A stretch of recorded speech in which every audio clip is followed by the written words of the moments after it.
Rowan stared at the streaks of rust along the side of the small retrofitted trailer he'd inherited from his grandmother. It was an unassuming vehicle, white paint flaking, and an ancient logo advertising some long-defunct bakery. But inside, he'd spent the last year transforming its drab interior into something entirely his own.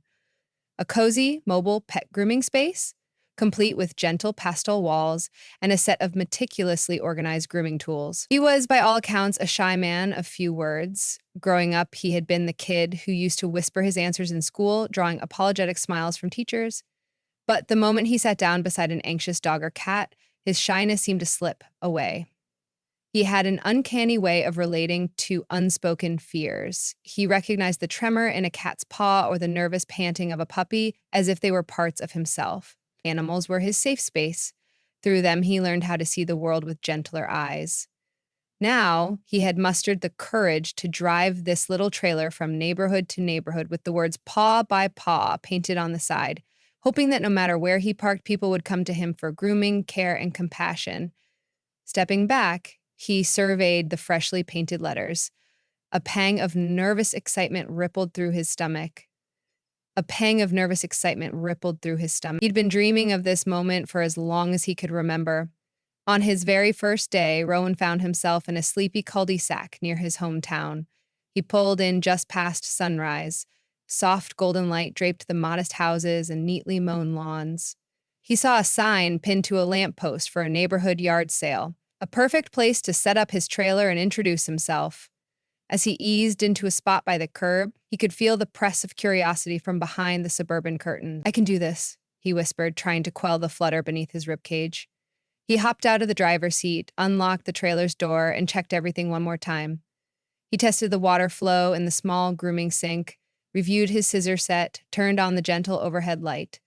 It was surprisingly peaceful inside, an instant sanctuary that smelled of lavender from his homemade shampoos. Rowan wanted to create a calm environment, not only for the animals, but, if you were honest, for himself as well.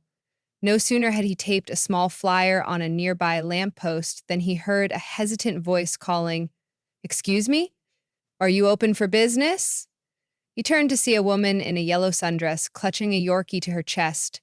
The small dog peered out from behind her arms, black eyes glistening in the morning sunlight. Rowan smiled, feeling heat rise to his cheeks. "Yes," he replied softly. "I'm open. Would you like to come in?" "That would be great," she said, stepping forward. "His name is Winston. He's a bit older, and I'm hoping for a gentle grooming. He doesn't like big crowds, so this traveling salon idea is wonderful." Rowan carefully led them into the trailer, asking about Winston's likes and dislikes. In his experiences at brick-and-mortar salons, Winston had always seemed uneasy with the bustling environment, the clippers humming, the phones ringing. Here, Rowan took a different approach, speaking in soft murmurs, letting Winston sniff every brush and bottle, gently stroking him behind the ears before starting the grooming. The quiet monotony of careful clipping and gentle nail trimming lulled the dog into near sleep. By the end, Winston's eyes were relaxed and the woman in the sundress was near tears.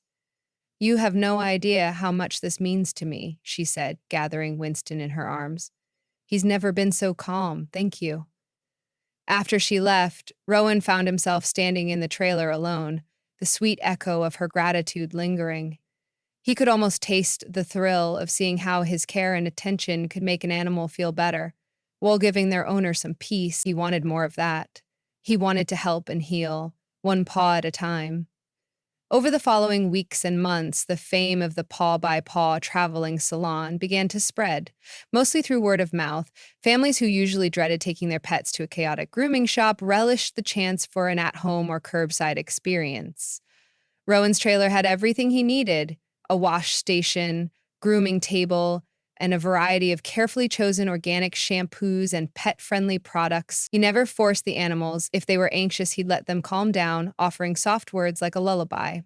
Often, his tasks took longer than a typical groomer's might, but the results shone brighter. People could see the difference in their pets' trust and health. While the trailer and his gentle hands helped many animals, it was sometimes the owners he ended up healing.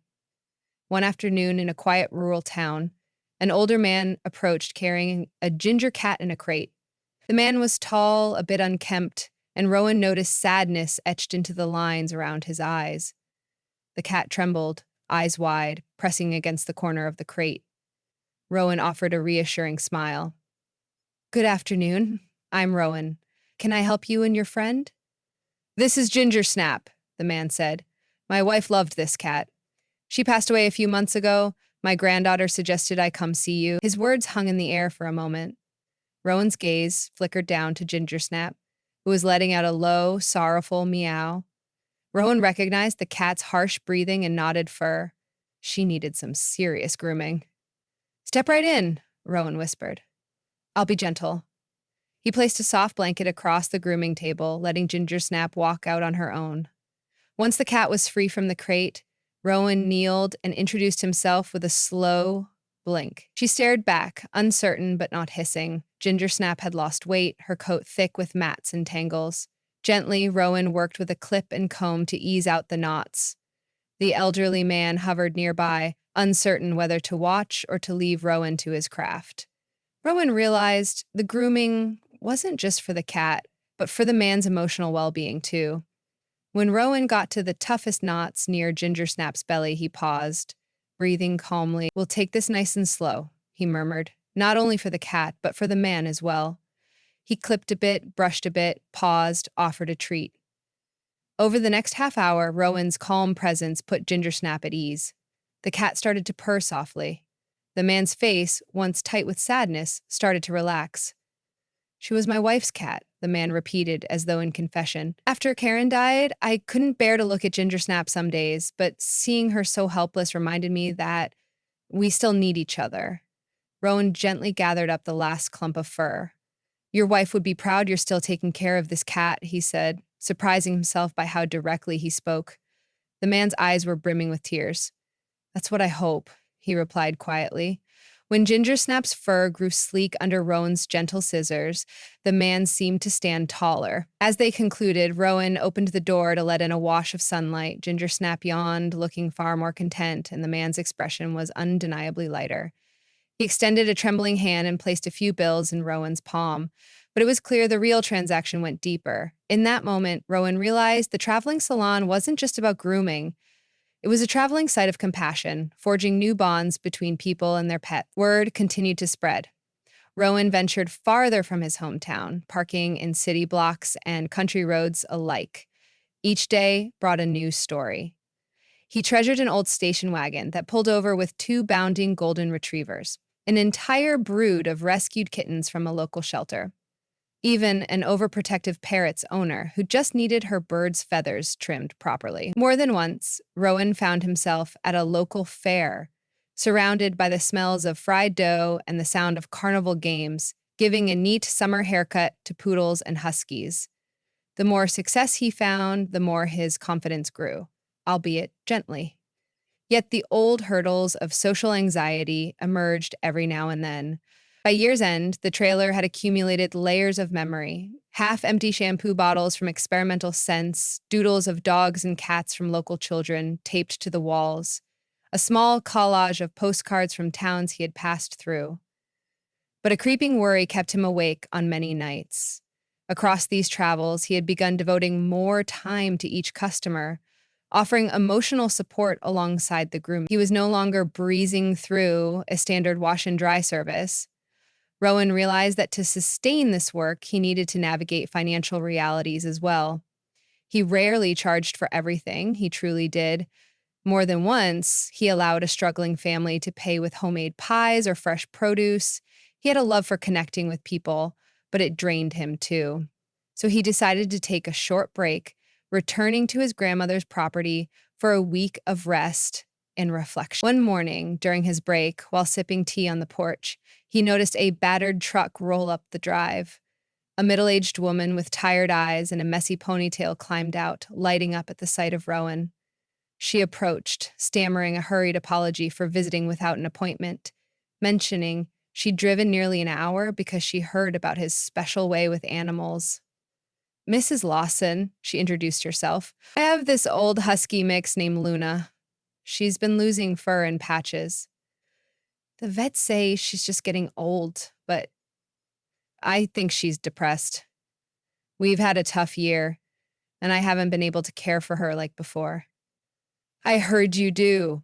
More than just grooming. Rowan glanced at the tea in his cup, stepping forward with a nod. So much for his breaksome instincts couldn't be shelved. Let's see Luna, he replied gently. Mrs. Lawson opened the truck's back door. Luna, a gray and white husky with pale blue eyes, was skulking in the corner. Her coat was dull, her expression vacant, as if expecting nothing but disappointment. Rowan's heart pinched. He recognized this posture. He'd see it in dogs who lost faith in the world. Carefully, he placed his hands near her muzzle and let her sniff them. Luna let out a soft whimper. He led Mrs. Lawson, with Luna in tow, to the trailer.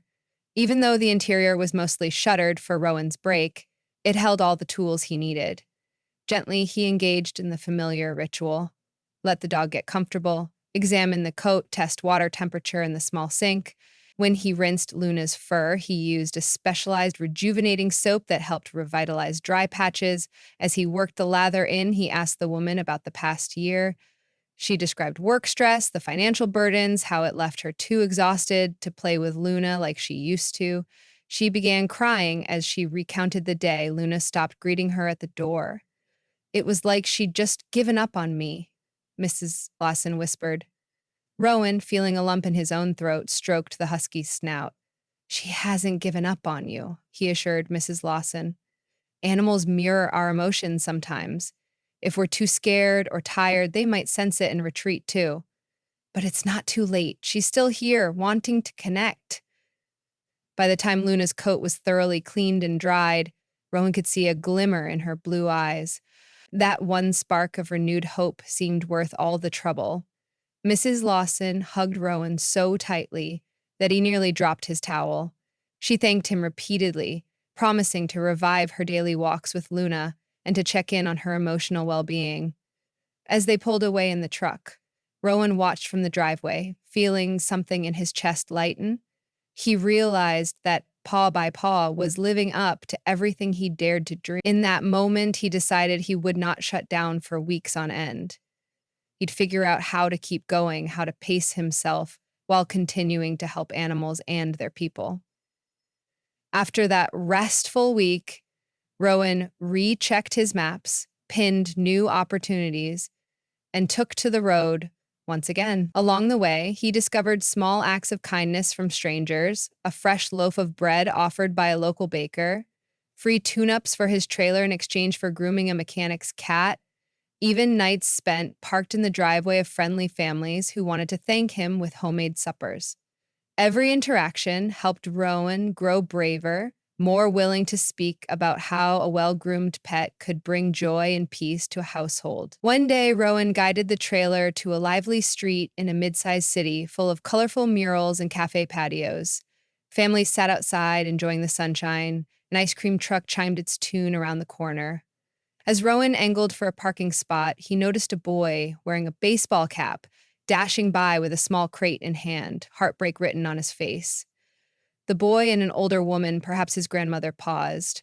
Not far from Rowan's trailer, clearly upset about something. The grandmother seemed to be trembling, and the boy looked near tears. Rowan approached carefully. "Hello," he said in his quiet voice. "I'm a traveling groomer. Is there anything I can do to help?" The grandmother turned. "We found this kitten on the steps. She doesn't look healthy. We are heading to the animal shelter, but it's closed."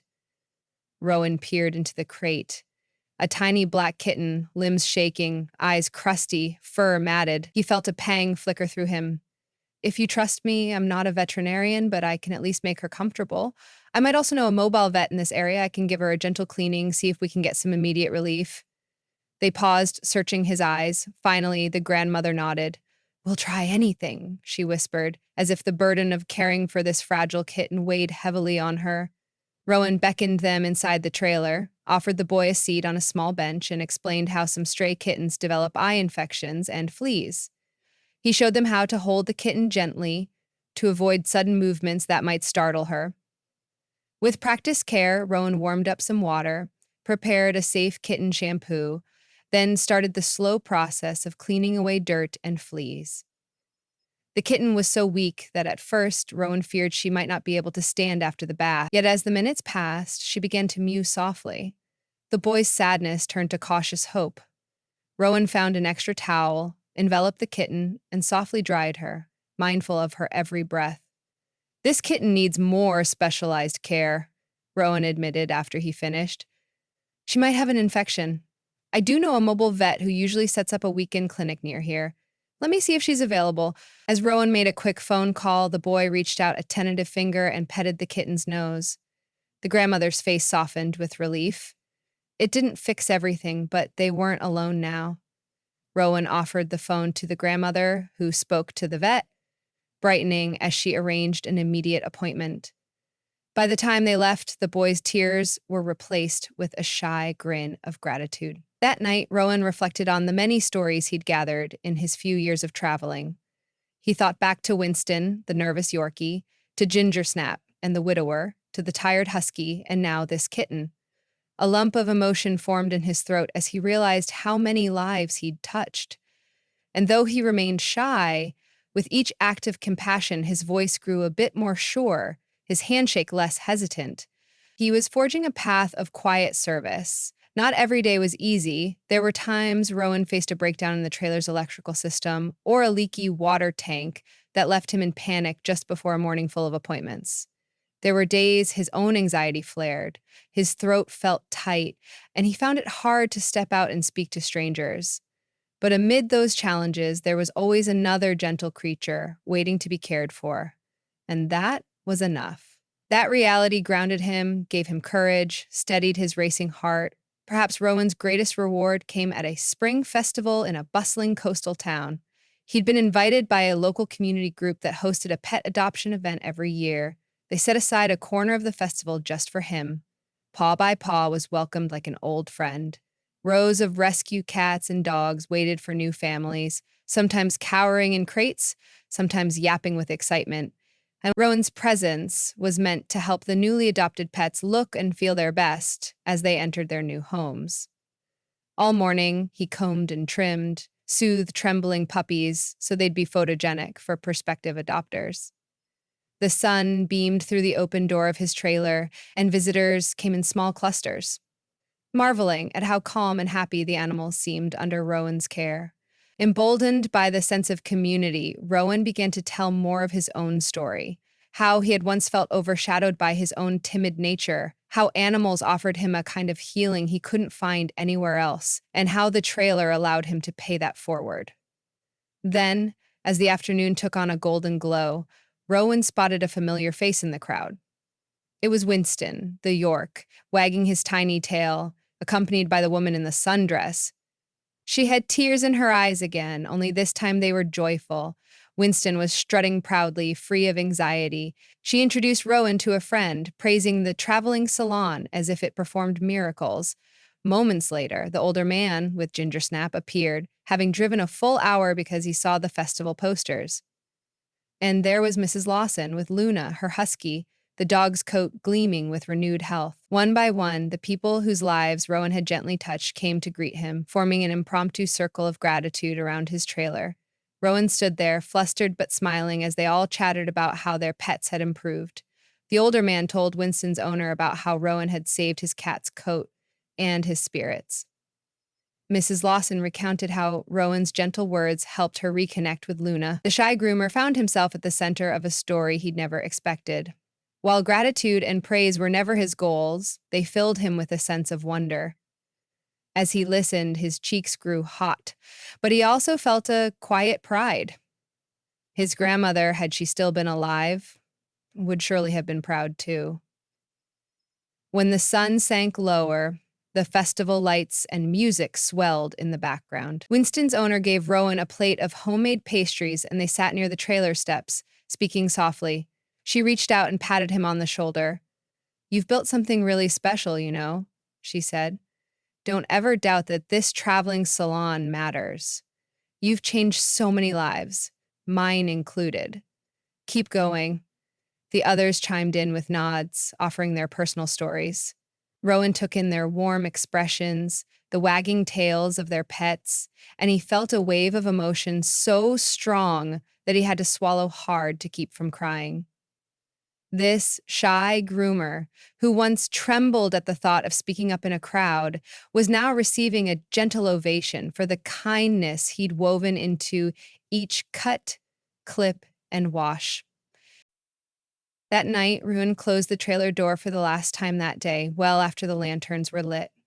He sat on the small stool by the grooming table, exhausted but deeply content. The echoes of the day's laughter and admiration played on loop in his mind. The friendships formed, romped through his memory like bounding puppies, and he could still see Winston's bright eyes, Gingersnap's newly sleek coat, Luna's wagging tail, a thousand testimonies to what could happen when compassion was offered without reservation. He ran his fingers along the edges of the pastel walls, pausing at each photo taped there. A newborn kitten with newly cleaned fur, a smiling child hugging their fluffy puppy, an elderly hand cradling an old cat's chin. In every snapshot, Rowan saw a small reflection of himself, the shy heart that once believed it couldn't face the world. But in these animals, and in their owners, he discovered a language that required no grand speeches, only empathy, patience, and a willingness to give more than one took. He announced to no one in particular, one paw at a time. It was the simple phrase, a quiet vow to continue traveling, maybe even expand. Perhaps he'd paint a fresh mural on the side of the trailer, capturing the spirit of these beloved pets. Maybe he'd invite a traveling vet technician to partner with him occasionally so they could offer basic checkups, bridging yet another gap for pets in need. The possibilities were wide open, like the roads extending beyond the horizon. In the days, months, and years to come, Rowan's trailer would journey to countless new towns. He'd park outside bustling malls amid quiet farmland roads, near shelters in need of a helping hand. Animals of every breed, nervous and boisterous, old and young, would step into that soft pastel interior, experience Rowan's gentle touch, and walk out healthier and happier. Their owners, too, would find moments of solace and reflection, discovering that compassion could be as quiet as a whisper, but as profound as an embrace. With each stop, Rowan continued to grow, stepping out of his shell a little more each time, and the people he encountered carried with them the small but potent gift of understanding. Sometimes the gentlest among us hold the greatest capacity to heal, quietly transforming hearts, paw by paw. Without cathedrals or crowds, Rowan's traveling salon became a place of silent wonders, the shy groomer steadily taming not just tangled fur, but also the knots hidden in people's heart.